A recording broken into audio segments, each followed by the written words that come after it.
देखिए, ये विनोद पराड़ा का जो मर्डर है वो 2021 में 15 दिसंबर 2021 को इनका मर्डर इनके घर में ही किसी एक व्यक्ति ने गोली मार के इनकी हत्या कर दी थी। और इसी मामले में मुकदमा नंबर 835 2021 का सिटी थाने का दर्ज हुआ था, और जिसमें जो आरोपी था जिसका नाम देव सुनार बाद में मालूम चला था, देव सुनार वहीं पे मौके पे ही पकड़ा गया था और उसने अपना जुर्म कबूल किया। साथ ही उसने ये भी बताया कि उसने इनका मर्डर इसलिए किया है क्योंकि इससे पहले एक 657 नंबर 2021 का एक मुकदमा दर्ज था जिसमें एक्सीडेंट हुआ था, जिसमें बताया गया था कि देव सुनार की पिकअप ट्रक से विनोद पराड़ा का एक्सीडेंट हुआ और उस एक्सीडेंट में ये देव सुनार अरेस्ट हुआ था और बेल पे बाहर था। तो देव सुनार ने अपने कन्फेशन स्टेटमेंट में ये बताया कि उसने एक्सीडेंट के मुकदमे में समझौता करने की पेशकश की और समझौता नहीं करने की वजह से उसने विनोद पराड़ा का घर में जाके गोली मार के हत्या कर दी। और ये मामले में दोनों केसेस में, एक एक्सीडेंट का केस था और दूसरा ये मर्डर का केस, इन दोनों में देव सुनार अरेस्ट हुआ और वो जेल के अंदर है अभी तक। और उसका जो केस है, उसकी जो ट्रायल है, उसकी जो कोर्ट के अंदर जो सुनवाई है वो अभी लगातार चल रही है। इसी बीच कुछ दिन पहले जो इसमें विनोद हैं, इनके शायद ब्रदर है, इन्होंने मेरे पास एक ऑस्ट्रेलिया से एक मैसेज किया। उन्होंने एक व्हाट्सएप मैसेज भेजा जिसको मैंने वैसे देखा, तो उसमें उन्होंने ये बताया कि ये ऐसा केस है जिसके अंदर उनको संदेह है और कह रहे हैं कि हमें काफ़ी दिन से संदेह है कि शायद इस मर्डर में और भी कुछ बात हो सकती है, क्योंकि केवल एक एक्सीडेंट का केस जिसमें समझौता कराने के लिए, क्योंकि एक्सीडेंट का एक केस है जिसमें तो सज़ा बहुत कम है, स्पेशली जिसमें तो व्यक्ति की डेथ भी नहीं हुई है। यदि डेथ भी हो जाती है तो भी बेलेबल ऑफेंस है। यहाँ तो डेथ भी नहीं हुई है, केवल चोटें लगी थी। उस केस को ने समझौता करने के बहाना करके उसमें समझौता नहीं करने की वजह से मर्डर करना, जिसमें मर्डर में तो उम्र कैद तक की भी सज़ा हो सकती है, फांसी की भी सज़ा हो सकती है, ऐसा करना उनको पच नहीं रहा था, उनके परिवार को भी नहीं पच रहा था। इस संबंध में उन्होंने शिकायतें दी, परंतु उनको लगा कि इसके बारे में कोई सुनवाई नहीं हुई है, तो इसलिए उन्होंने एक मुझे व्हाट्सएप मैसेज भेजे। मैंने उसकी फ़ाइल है जो दोनों की केसेस की, वो इसको अध्ययन किया, उसमें डिटेल से देखा, और हमें भी जैसे है पुलिस को भी हमें लगा कि इसमें कुछ न कुछ बात भी हो सकती है। इसलिए इस केस का इन्वेस्टिगेशन CIA 3 को सौंपा गया और केस को डिटेल में डिस्कस किया गया। जब हमने केस की इन्वेस्टिगेशन स्टार्ट की तो हमारे पास कुछ नई बातें सामने निकल के आने लगी। इसमें से सबसे बड़ी बात जो हमारे सामने निकल के आई, एक तो ये निकल के आई कि देव सुनार है, इसका एक सुमित नाम के व्यक्ति से काफ़ी संबंध है। और सुमित नाम के व्यक्ति ने ही इसको जो पहला जिस पिकअप ट्रक से जिसने एक्सीडेंट किया था, उस ट्रक को इसने दिलवाया था, और उसकी जो EMI है उसमें भी भरने में देव सुनार की इसने सुमित ने सहायता की थी।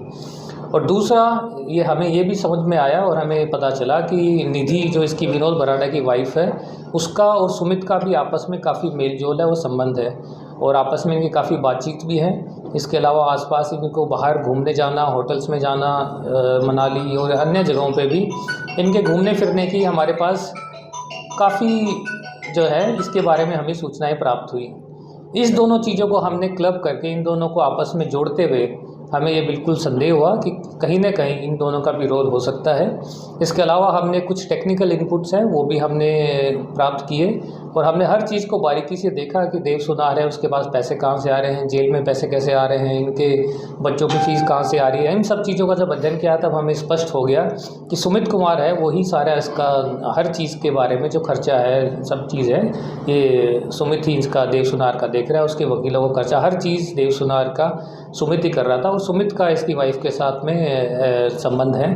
और फिर हमने सुमित को कुछ अन्य इनपुट के आधार पे हमने सुमित को गिरफ़्तार किया और 7 दिन का रिमांड लिया गया। रिमांड के दौरान उसने ये सारी चीज़ें बताई है कि ये जो एक्सीडेंट है वो भी महज एक एक्सीडेंट नहीं था।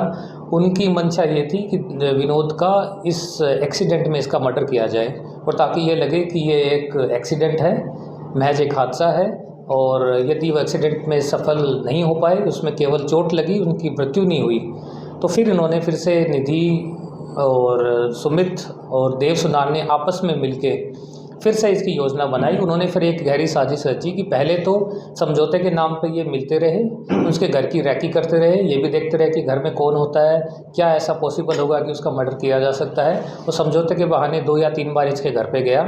फिर इन्होंने इसके लिए हथियार का इंतज़ाम करके घर में घुस के उसने घर में जहाँ पे जिस रूम के अंदर, क्योंकि इनका एक्सीडेंट हो चुका था, ये चल फिर नहीं सकते थे विनोद बराड़ा, तो इनके घर में रूम में जाके अंदर से दरवाज़ा बंद करके 2 गोली मार के इनकी हत्या कर दी और मौके पे ही पकड़ा गया। परंतु वहाँ पे उसने कभी भी इन्वेस्टिगेशन में भी ये सामने नहीं आया, न उसने अपना इसमें कबूल किया कि इस साजिश में उसकी विनोद बराड़ा की पत्नी और उसका संबंध जिनसे है सुमित, उन दोनों के बारे में उन्होंने बिल्कुल भी उजागर नहीं किया। तो हमारी इन्वेस्टिगेशन में यही सामने आया कि ये गहरी सोची समझी साजिश थी जिसके तहत इस घटना को अंजाम दिया गया था। और अब हमने इन तीनों को गिरफ्तार किया है। जो एक्सीडेंट का मुकदमा है उसमें भी हम धारा 307 ईजाद करेंगे, क्योंकि वो भी एक अटेम्प्ट का मर्डर है। पहले हम इसको एक्सीडेंट मान के चल रहे थे, अब एक 307 का मुकदमा जिसमें कंस्पिरेसी में निधि और सुमित भी होंगे, और साथ में एक मर्डर का मुकदमा, इसमें भी इन तीनों को गिरफ्तार किया गया है। तो दोनों मुकदमों में इन तीनों की गिरफ्तारी अब सुनिश्चित की जाएगी। और अन्य जो है जानकारी हम आगे भी इस पर काम कर रहे हैं ताकि ज़्यादा से ज़्यादा सबूत भी जुटाए जा सकें, और इसके अलावा अन्य कोई इसमें शामिल है तो उसके बारे में भी जांच हो सके। इसका मास्टरमाइंड देखा जाए तो सुमित है, क्योंकि सुमित की नज़र, क्योंकि ये जिम संचालक है, उसकी निधि के साथ में इसका अफेयर की हमारे पास सूचना आई है, परंतु उसकी नज़र इसके केवल अफेयर के अलावा इसके पैसों पे भी, संपत्ति पे भी थी, क्योंकि ये काफ़ी एक वेल सेटल्ड फैमिली से है विनोद बराड़ा। तो इनकी मृत्यु के बाद में सारा जो इनका पैसा है सब कुछ निधि के नाम पे आ गया था। आर्ट्रॉन का सेंटर है या फिर और भी जो पैसे थे, ज़मीनें जो भी है इनकी, और वो इनको सारे को हड़पने की भी उसकी एक साजिश थी। निधि को कहाँ से गिरफ्तार किया? इनके घर से गिरफ्तार किया। सर, ये विनोद की हत्या की क्यों गई? क्या उसे पता लग गया था वैसे संबंधों का, या वो साथ रहना चाह रहे थे दोनों? नहीं, दोनों बातें थी इसमें। एक तो है कि जितनी हमारे पास सूचना आई है, इनको संबंधों के बारे में पहले पता भी लग चुका था, जिसकी वजह से इनके घर में तनाव भी रहा, और इस तरह की सूचनाएं इनके घर में रही, इनकी तनाव रहा। विनोद ने इनको धमकी भी दी है, जिसके बाद में फिर उन्होंने अपनी साजिश को गहरा किया और तुरंत ये एक देव सुनार नाम के एक व्यक्ति को इन्होंने तैयार किया और उसके बच्चों के भरण पोषण की, उसके गाड़ी दिलवाने की, सारी चीज़ों की जिम्मेदारी उसने ली।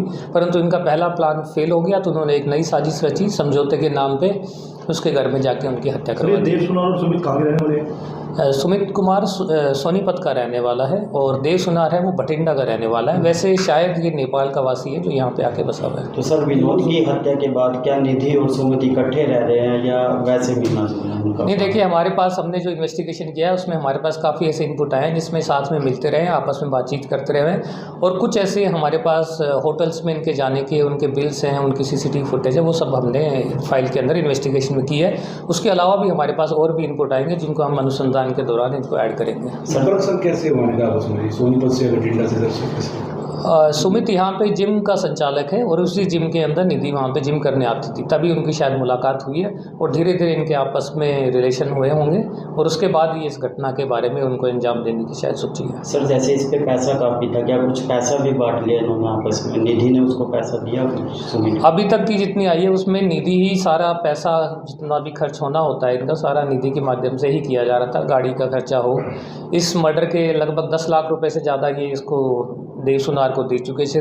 साथ में इसके बच्चों की फ़ीस है वो सब भी इनको लगातार दिए जा रहे थे, और कैश में भी काफ़ी ट्रांजैक्शन किए हैं। तो इसमें सबसे ज़्यादा पैसा है वो निधि के द्वारा ही इसमें खर्च किया जा रहा था। तो सुनने में ये भी आया था एक गाड़ी जो निधि ने सुमित को लेके दिया और एक 25 लाख रुपए की शॉप खुलवा के दी थी जो जिम के प्रोडक्ट होते हैं। हाँ, देखिए, इसमें मैंने जैसे पहले ही बताया कि सुमित का एक अलग मोटिव ये भी था कि जितना भी पैसा है उसका भी वो प्रयोग कर सके, तो इसलिए अपने खाने खर्चे या अपने लाइफस्टाइल को यूज़ करना, गाड़ी का यूज़ करना, अपने बिजनेस को सेटअप करना, इस सब के अंदर वो इसका प्रयोग कर रहा था। सर, विनोद का एक इंश्योरेंस भी बताया था। हाँ, देखिए, इसकी एक इंश्योरेंस पॉलिसी की भी बात आई है, लेकिन जब वो फाइल में इन्वेस्टिगेशन आ जाएगी तब हम आपको स्पष्ट तौर पे बता पाएंगे कि क्या वो भी एक मोटिव था। इसमें कुछ हमारे पास आए हैं, परंतु पूरे डॉक्यूमेंट आने के बाद ही हम इसको कंफर्म कर पाएंगे। सुमित निधि दोनों गिरफ्तार हो चुके हैं। सुमित निधि और देव सुनार ये तीनों गिरफ्तार हो चुके हैं। इसके अलावा अन्य कोई यदि इसमें सम्मिलित है उसके बारे में भी हमारे प्रयास किए जाए। कि मैं स्पष्ट कर दूं कि इसमें 2 मुकदमे दर्ज हुए हैं। 302 के मुकदमे में ये गिरफ्तार हो चुके हैं। 307 का भी, क्योंकि हमने पहले इनका एक अटेम्प्ट टू मर्डर को केस में कन्वर्ट कर दिया एक्सीडेंट को, उसमें ये फिर से भी गिरफ्तार हो गए। उसमें 120 भी लगेगी, उसमें भी 120 भी लगेगी। 302 का मुकदमा, इसमें भी 120 लगेगी। लेकिन ये तीनों लोग दोनों मुकदमों में गिरफ्तार होंगे। सर इसको हथियार भी इन्होंने उपलब्ध कराए थे? हाँ, हथियार इसमें एक अन्य व्यक्ति का नाम भी सामने आया है जिसको भी हम जल्द गिरफ्तार करेंगे, जिसके साथ जाके हथियार के लिए पैसे इन्होंने दिए। और देव सुनार और एक अन्य व्यक्ति है, वो हथियार यूपी से कहीं से लेके आए हैं, जिसके बारे में हमारे इन्वेस्टिगेशन में हम इस चीज़ को क्लियर करेंगे। सर एक सवाल और, क्योंकि 2 साल से ज़्यादा हो गए, 3 साल करीब हो चुके हैं, इस बीच क्या परिवार ने कभी पुलिस से संपर्क नहीं किया संदेह होने पर कि हमें निधि पर संदेह है, या क्या मिल रही होगी? देखिए, इनके जो ब्रदर है, जब इन्होंने मुझे मैसेज किया तब उन्होंने ये भी बताया कि मैंने काफ़ी कंप्लेंट्स पुलिस में दी है, जिसमें शायद उस पर उतना डिटेल में इंक्वायरी नहीं हो पाई, तभी इनको ये बार बार सकता। उन्होंने मुझे व्हाट्सएप मैसेज भेजा, इंटरनेशनल नंबर से आया, तो मैंने भी इतना ध्यान से नहीं देखा। बट फिर जब मैंने इसको डिटेल में देखा तो हमें भी शक हुआ, क्योंकि ये इतना सिंपल केस नहीं लग रहा था। केवल एक्सीडेंट के लिए मर्डर करना इतना आसान नहीं होता है किसी के लिए, और इस तरह से किसी के घर में घुस के, रूम के अंदर घुस के, बेडरूम में घुस के मर्डर करना इतना आसान कार्य नहीं है। तो फिर हमारा थोड़ा जो संदेह है वो और प्रगाढ़ हुआ। फिर हमने इन अन्य पहलुओं पे काम करना स्टार्ट किया। देव सुनार की जो फाइनेंशियल डिटेल निकाली, इसकी कुंडली खंगालनी चालू की, तब हमारे पास से अच्छे क्लूज आने लगे। सर एक आखिरी सवाल, देव सुनार को कितना रुपया मिला था इस मर्डर? अभी तक हमारी जानकारी के हिसाब से 10 लाख रुपए से ज़्यादा अभी तक मिल चुका था। इसके अलावा इसके वकीलों के खर्चे, इसके बच्चों के पढ़ाई के खर्चे, सब कुछ खर्चे ये जो सुमित दीदी है उन्हीं के द्वारा बयान किए जा रहे थे। सर इससे अलग हटके मेरा प्रश्न है सर, जो बैंक का लूट हुई है उसको लेकर क्या कुछ टीमें गठित की गई है, क्या कुछ उस मामले में चल रहा है? देखिए, इस मामले में हमने 6 टीमें गठित की है, और हमारे सामने बहुत ही महत्वपूर्ण सुराग भी लगे हैं। क्योंकि एक मोटरसाइकिल है, वो उन्होंने वहीं पे मौके पे छोड़ के चले गए थे। वो मोटरसाइकिल भी गन्नौर से इन्होंने पिस्तौल के दम पे लूटी गई है। और उसके अलावा भी हमारे पास काफ़ी महत्वपूर्ण क्लू आ चुके हैं, इसका भी हम जल्द ही पटाक्षेप कर देंगे।